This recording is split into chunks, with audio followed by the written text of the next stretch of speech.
the ultimate Barner. War Eagle, baby! War Eagle. War Eagle, hey! The lifelong Bammer. Roll Tide, Bama Nation. Roll Tide. This is the Tigers and Tide podcast. All the latest news from Auburn, Alabama, and the SEC. Here are your hosts, Brett Mason and Jamie Thomas.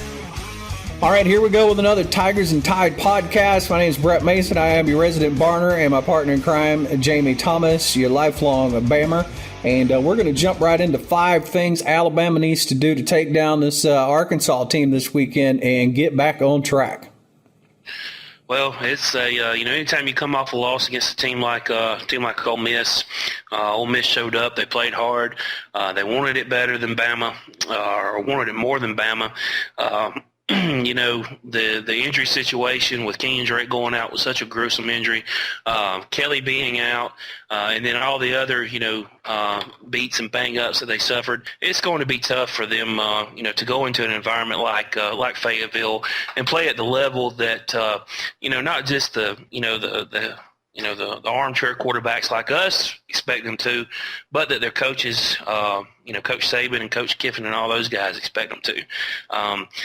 The problems so far, have been penalties and turnovers. I think, the administrative penalties, as Coach Saban calls it, the false starts, the delay of games, the illegal procedures, all those penalties that happen before the snap, those have to be eliminated.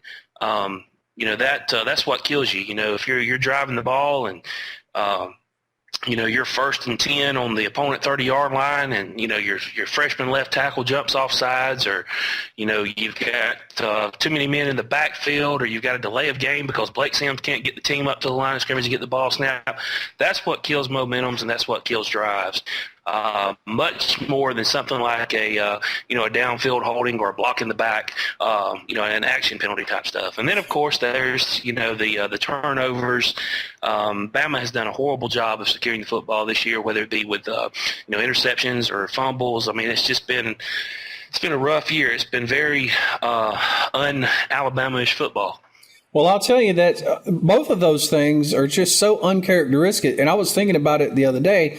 I don't know what coach you'd have to go back to remember a team that was so undisciplined, but it's way before Saban, Shoot. I mean, you can go back to Mike Shula, the last year he was there. I mean, how many times did penalties kill us during that season? And then before that, Mike Dubose. I mean, that during the Dubose era, and I know I'm bringing up some bad memories for Bama fans, but I mean, that's kind of what you're starting to see, the undiscipline with the protecting the football and the penalties.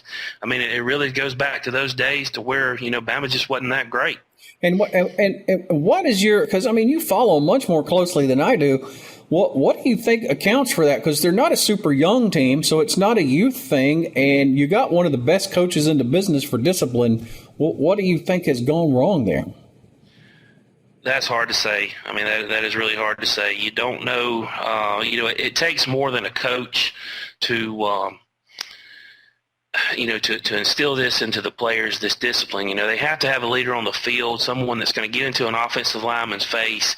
I mean, if you go back, a couple of years ago when we played Notre Dame in the national championship game, the game was in the bag, but A.J. McCarron's up in his center's face because, he's not calling signals like he's supposed to, or he's not snapping on the right count, or, he jumps and, they're about to have, a fight out there on the field because McCarron is in his face.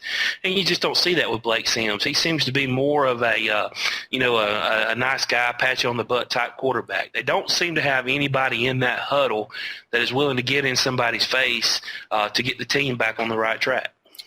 Yeah, that was going to be my suggestion. You don't see the leader. You don't see the guy that puts the team and the game on his back and says, I'm going to carry the load, but you guys got to straighten up or this ain't going to happen. And you don't see that out there. I don't know if you can blame Sims for that. It's got to be weird to be on the sideline with a clipboard with headphones or whatever for 4 years or whatever, and then suddenly you're leading a team. That's got to be quite a transition, So, I don't know that I blame him for it, and he's become everybody's buddy around there, which is kind of the role he's had to play for 4 years. Right. I mean, you can't you can't blame him for it, but I mean, the facts are the facts. There's no leader on the field, and as the quarterback, he is the general on the field, and it's his responsibility to take that leadership role. You like to see other players get fired up. You want to see Derrick Henry get into an offensive lineman's face if he misses a block or doesn't open a gap like he's supposed to. But at the same time, that is Blake Sims' responsibility. He is the general for the offense, and it's his responsibility to motivate the troops. Well, we agree on everything so far. The penalties definitely, they're averaging 7 per game for 53 yards. And then turnovers, they're -4 in turnovers, average -4 a game this year. I think the other thing, and I hate to bring up another sore point because, boy, this has been a problem, but I think you gotta figure out a way to get 6 instead of going for 3, because the going for 3 just ain't happening. Well, I think one of the big problems there goes back to it's penalties, and then it's confidence. We were a couple of times in the Ole Miss game, and you saw Saban get in Blake Sims' face over this at least once on TV. We had what was 3rd and short, and what would have amounted to a 25 or 30-yard field goal. Sims rolls out. Winds up, running out of bounds or getting tackled for a big loss, and that turns into a 47-yard field goal. Well, we haven't had a kicker that can kick one, outside of 40 yards and forever. I mean, you got to go back to the Philip Doyle days or all the way back to the Van Tiffin days to remember a real good kicker at Alabama that could actually boot the ball that far and be consistent with it. So I think if you get inside, the 30-yard line or you get inside the 25-yard line, 3 points is not so bad because, your efficiency is going to go up. But you're right. You get inside the red zone efficiency hasn't been there. Alabama has got to put the ball in the end zone. And they just need to give up on all the trickery and the multiple formations and all that stuff when they get inside the 20. They just line up and run the ball down somebody's throat. Last week against Ole Miss, the only time the offense really had any success, they gave the ball to Derrick Henry, and he run behind Cam Robinson 4 or 5 times in a row, and they run it right down the throat of Ole Miss. That's how Alabama has got to play when they get inside the red zone. Yeah, and that's one of your final points to winning the game, which apply throughout the game, is you got to lean heavy on those playmakers. And the team is loaded up with them. I mean, you got Amari Cooper, you got Yeldon, you got Henry. I mean, all those guys are beasts. You just need to get the ball to them. And I don't think they did that enough in the Mississippi State game. I don't think they did either. The play calling, like I said, just seemed to be really stale. It was almost like they were holding back. I know Nick Saban is very he likes situations. He likes certain plays during certain situations, and maybe he didn't get into those situations to, allow Lane to call those plays that he needed to call. But you've got to be able to open it up. You've got to get the ball. I mean, like you said, you've got Amari Cooper. He's been the best receiver in college football, the best playmaker in college football the first 4 games of the year. I mean, why would you not try to get the ball to him and, allow him to make plays? TJ Yeldon, he had, he's, hampered by some nagging injuries, but he still played a good game. He's had good games all year. Derrick Henry's just an absolute beast. Get him the ball and just let him run with it. Those are the keys to the game, and boy, does Alabama ever need this one to get this one back on track. This is a do-or-die season game right here.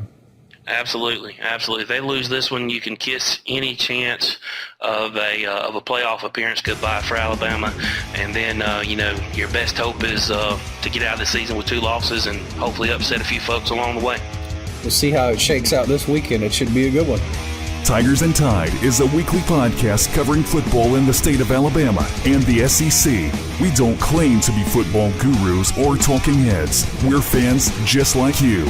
If you like the show, please take a moment to share the link to this episode on your Facebook page. And don't forget to like our page at facebook.com/Tigers and Tide.